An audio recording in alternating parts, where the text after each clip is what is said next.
In a small American town, nestled inside a famous dojo where polished trophies gleamed under bright lights, respect was a word spoken often, but not always practiced. This was a place of discipline, of honor, of strength, or so it seemed. Every evening, as students honed their skills, another man moved among them, silent and almost invisible. His name was Marcus, the dojo's janitor. He was a humble, quiet man, whose presence was often met with whispers and sideways glances from the younger, brasher students. While he mopped the mats, ensuring a clean and safe space for them to train, their hushed laughter would follow him like a shadow. "Look at him," they'd snicker behind their hands. The instructor, a proud man with a black belt wrapped around his waist, would often watch this unfold with a knowing smirk, doing nothing to quell the disrespect. He saw a cleaner, not a man. This dojo taught many things, but empathy, it seemed, wasn't on the curriculum. The air was thick with the scent of sweat and ambition, but also with an unspoken prejudice that hung heavier than any training weight. One particular evening, the whispers grew bolder. A group of students huddled together, their eyes fixed on Marcus as he worked. "Why is he even here?" one of them muttered, loud enough for others to hear. "He's just the cleaner." Another chimed in, "Maybe he secretly wants to learn how to fight." What a joke. Their words were sharp, intended to sting, but Marcus kept his focus, his movements steady and deliberate as he polished the floor. He'd heard it all before. He'd learned long ago that reacting only fueled their fire. His silence was his shield. But tonight, the instructor decided to turn their private mockery into a public spectacle. He stopped the class and called out across the room, his voice dripping with condescension. "Hey, you there, the cleaner. How about it? Want to spar?" "Just for fun?" The room erupted in laughter. All eyes turned to Marcus. He looked up from his work, a polite, tired smile on his face. "No thank you, sir. I just work here." But the instructor wouldn't let it go. He was playing to the crowd. "Come on," he taunted. "Don't be shy. Let's give the cleaner a chance to show us what he's got." The laughter grew louder, echoing off the walls. Marcus's calm expression didn't waver, but behind his eyes, a storm was brewing. Sometimes the deepest silence hides storms you can't possibly imagine. The pressure in the room was immense. The students, phones already in hand, were hungry for a show. The instructor stood with his arms crossed, a smug grin plastered on his face. Marcus finally let out a slow sigh. He straightened up, setting his mop aside. "All right," he said, his voice soft but clear, cutting through the noise. "Just for fun." A wave of excitement washed over the crowd as they quickly formed a circle around the main mat. They were about to witness the ultimate humiliation, or so they thought. The instructor began to stretch, showing off his flexibility, his muscles flexing under the bright lights. He was a peacock displaying his feathers. Marcus, on the other hand, moved quietly to the side. He didn't stretch or show off. He simply tied on a pair of old worn-out gloves that looked like they had seen 1,000 battles. The tension in the air began to shift. The instructor performed a sharp, arrogant bow. Marcus returned it with a slow, deliberate bow, a gesture of pure, traditional respect. The match was on. The instructor, eager to end it quickly, threw the first punch, a fast, aggressive jab aimed straight for Marcus's face.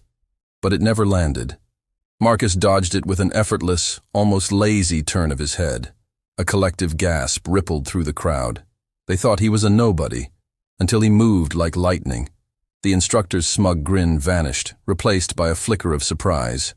He shook it off and came at Marcus again, this time with a flurry of kicks and punches.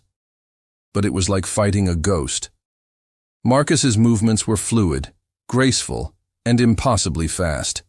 He wasn't just dodging, he was flowing, anticipating every attack before it was even fully thrown. Each block, each parry, each subtle shift of weight was a masterclass in defensive martial arts. The crowd, which had been jeering just moments before, fell completely silent. Their phones were still recording, but their faces were now filled with shock and awe. The instructor, growing desperate and angry, lunged forward with a powerful spinning kick. In a move that was almost too fast to see, Marcus sidestepped, used the instructor's own momentum against him, and with a gentle but firm sweep, sent the black belt tumbling to the mat. The fall was hard, but instead of mocking him, Marcus extended a hand and helped his opponent stand up. The dojo was so quiet, you could hear a pin drop. Greatness doesn't need to shout. It simply shows up when it's needed. The instructor, breathing heavily, stared at the janitor in utter disbelief. Who are you?" he stammered. Marcus offered a small, knowing smile. "Just someone who stopped fighting, until now." Whispers erupted from the stunned students, but this time, they were whispers of admiration. "He's amazing! Where did he learn that?" Marcus ignored them. He walked over to a worn, dusty gym bag he kept in a locker near the changing rooms. He unzipped it slowly. Inside, nestled among old wraps and a water bottle, were faded photographs and yellowed newspaper clippings. He pulled one out.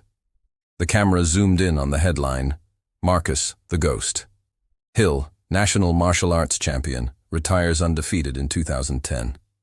Another photo showed a younger Marcus, a gold medal around his neck, his arm raised in victory.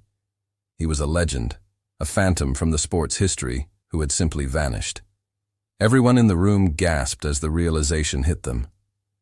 The man they had mocked, the man they had dismissed as just the cleaner, was a champion who had walked away from it all. He was once a king who had lost everything but his dignity and his humility. The instructor's face turned pale, his arrogance dissolving into a deep, profound sense of shame. He slowly walked towards Marcus, the weight of his disrespect heavy on his shoulders. He stopped a few feet away, took a deep breath, and then performed the deepest, most sincere bow of his life. "I'm sorry," he said, his voice filled with remorse.